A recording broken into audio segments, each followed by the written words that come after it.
Hi Tarot Tribe, it's Ethony and I sound sick because I am sick, but I really wanted to share with you 5 new cards that have been completed for the Awakened Soul Oracle deck before tomorrow. I'm recording this on the Sunday before the Monday launch. I spent all day yesterday pretty much in bed, and that never happens even though when I'm sick I'm pretty bad at taking care of myself, a lesson I need to learn. I was going to do this yesterday, but I was just too unwell. But I really wanted to show you our progress, so please bear with the voice. I'm currently drinking a lot of kombucha, and I've got some natural lozenges for my throat, which is much better today. So I'm going to try not to cough all the way through this. Now the cards I'm about to show you are the completed artwork, so the titles haven't been put on them yet, and they're going to appear in the video, so you get to have a really good look at them. And yeah, let's get started, shall we? So the first one is the Truth card, and here we have a beautiful awakened soul who has, I'm holding my hand just like hers, whose throat chakra has been activated, and she's sitting with a lot of blue, which is a color of communication and the color of the throat chakra. She's sitting with a lot of blue, and the blue fountain actually represents that overflow and the flowing of truth and knowledge that comes when we actually really honor and we listen to truth, and we listen to our inner truth and what is. And the symbol for this card, because each card has a symbol, are the white chrysanthemums. I can't say that word properly. The white chrysanthemums that are in her hair, and that's a flower that also represents truth. So there's a couple of symbols in that card that represent truth.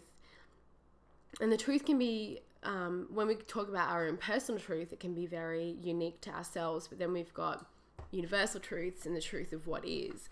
And oftentimes when something happens, we have the story of each person who's kind of involved, then the truth somewhere is usually in the middle somewhere. So it's a very interesting card when we talk about truth as a virtue, truth as an energy, and our own inner truth and our own truth, and being true to ourselves. So that's the Truth card, and a little bit about the energy of it and the artwork and why it was created in the way that it was. Next, and I adore the meaning of this card so much, is the Unplug card. Yeah, we need to do that sometimes, folks. Here we have our awakened soul unplugging her everything and going outside. There's a very different contrast, and this was very particular and very specific and very purposeful in this card, with the very dark colors of the inside versus all the green in the outside, and that pathway, that opening up to her.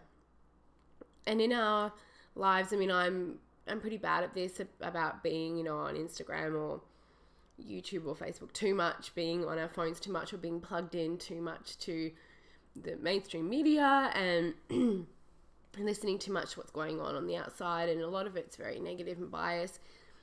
And this card is about actually unplugging and getting connected to the real source, which is the source of energy and the source of Gaia and Mother Nature.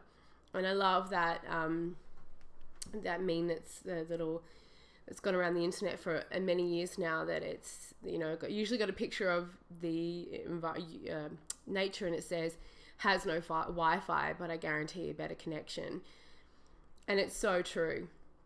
So she's leaving it all behind. She's not even taking her phone to go get pretty pictures for Instagram. She's just like, nope, got to get rid of all this static energy and static in my head and around in my life, and just go and get out in nature and leave all that crap behind. So I adore this, and I think it's a really good message for a lot of us spiritual people who are engaged in media. And I'm not saying it's a bad thing.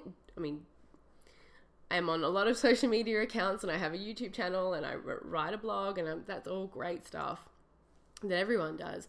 It's just sometimes we do need to unplug and get back to the source. And next we have our song card. And the symbol for the song card is actually the Tibetan singing bowls that she has here. And she's dressed in some, traditional, sort of modernized Tibetan wear. I really wanted it to be a Tibetan awakened soul, a modern Tibetan woman. And then we have a red cardinal also as well, a songbird out the back there. And this is, about having our song and music and the magic that music has, and that when we aren't afraid to sing our songs, and so many people are afraid, you just go out to karaoke and you'll have people like me who you literally have to wrestle the microphone away from. I know that'll shock a lot of you. And then there are other people who either have to get hammered before they will even attempt it, or they will just refuse to. There's that real vulnerability of music, and that real vulnerability of creating something like that and being in that space of that vibration. And music, song and laughter raise the vibration of anything or anyone or any space it touches. So it's an incredibly powerful thing, song and music. And I was a total band geek. I played the flute. Not only did I play the flute for like 15 years, I played the flute when American Pie came out at the theatre. Now you can imagine some of the conversations I had to have with people. No, you cannot do that with a flute. You'll probably end up in the ER. So anyway, sidetrack. So I was a part of band, and what I was trying to say about that is sometimes I would just stop and listen. It was a little bit naughty of me, but I never did this in performance. It was when we were practicing. And I would just listen. It was like 40 to 50 people, depending on how many people were in the band at the time at school, have all come together and are playing their parts to make this amazing, amazing group creation and this sound. We're bringing to life something that someone wrote sometimes hundreds of years ago. And the power in that is incredible. Music and song is so powerful. Lyrics are so powerful, they can be.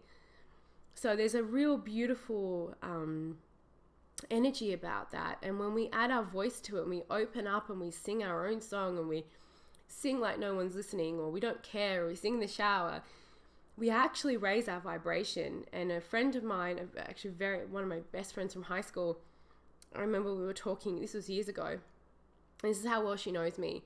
So I'm feeling a little bit down, and she said, when was the last time you sang? And I was stumped. I was like, I don't know. And that was a really good point, because singing for me, being musically trained, really does, I notice a huge difference if I've had a day where I can put on, Like a Prayer from Madonna and Christina Aguilera and a whole bunch of other people that I love singing to, and I just let loose. I feel much better, and I think a lot of us can really vibe to that. So that's the song card. I probably went on a bit too much on that one, but that's obviously means a lot to me. And now we have Gaia. So a lot of you have seen this around on social media. It is going to be the cover of our box. It's going to be incorporated into the cover art for the box and the guidebook. Where would we be without Gaia? We wouldn't be here. Gaia, Pachamama, Altera. So, yeah, big energy. A little bit hard to try and cram everything that she kind of means into one card. But we have the elements here, and we have nature is our symbol, and the fire. And so we have mountains and the sun and the moon and the night and the day, and earth and water and air and fire and wood, so that we've got all the elements there. So the elements are very much the symbol there for Gaia. And she's just in quiet, she's in quiet reflection, and she's at peace, and she experiences everything. And Gaia is my Earth Warrior card. It's the card to call us to be gentle with the earth and to tread carefully and to tread gently and to recycle and to be responsible for our consumption, and to connect, because when we connect with that energy and we connect with the living beings that we share this planet with, we are a lot less likely to abuse the power that we have, and we are much more likely to care and to take action to help our planet, and to help Gaia, because no doubt Gaia will shrug us off at some point. She's an awesome power. Mother Nature is certainly nothing to mess with, but do we really want to destroy it on the way? And it's quite a passionate thing for me, taking care of our Mother Earth. So this is a lot of her energy, is caretaking and custodianship and connection and caring. So that's our beautiful Gaia card. And our last one of our new cards, and we've got some more coming, so there should be more before the end of the Kickstarter campaign. I'll do another video and I'll hopefully be sounding better, is change. And I posted something of a snake on Tumblr, and someone messaged me saying, oh, I've got a phobia of snakes, can you please make sure you tag it so I don't see it? And I was like, oh gosh, I didn't even think. I love snakes. I would love to have one as a pet. I've always really adored snakes. So here we have our awakened soul witnessing, and I know this probably wouldn't happen because I know that snakes, when they have shed their skin, it's very sensitive, but this is more of a symbolic representation of change. She's witnessing and holding space for this change, and she is looking at it dead on. And she's not carrying away, she's not running away from it, she is accepting that it's happening and is allowing for the process. So change can be quite the scary thing. I'm starting to look like, what's that guy's skeletal? Look how bright it is outside. I tried to put the blinds, but it doesn't really help. Although I shouldn't complain because sun in Vancouver is very rare. So we have our change card. And this for me is really about embracing change and accepting that it's going to happen. So we always have a choice when things start to change. We can either go with it and adapt, or we can resist. And often when we resist, what happens is the event happens and whoever is adapting starts to go along with it. And they kind of get further and further ahead, or they're at a space where they're no longer holding on. And then the people who've resisted and have changed are back here going, what the heck? And then when they finally do wake up, they've got a whole lot of ground to cover before they can even get to the point where the people who have moved with the change have gotten. And it's not to say that you'll be left behind, but you can be left behind.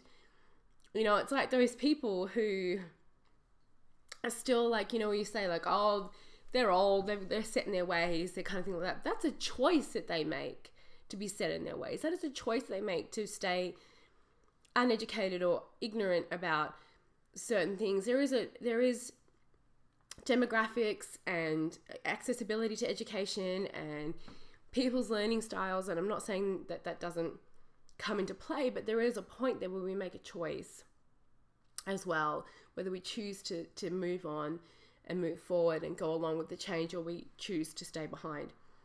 Change can often be very disruptive and very destructive. And that really it tests us and it really shows us who we are. So that's the change card. So those are the 5 new cards we have for the Awakened Soul Oracle.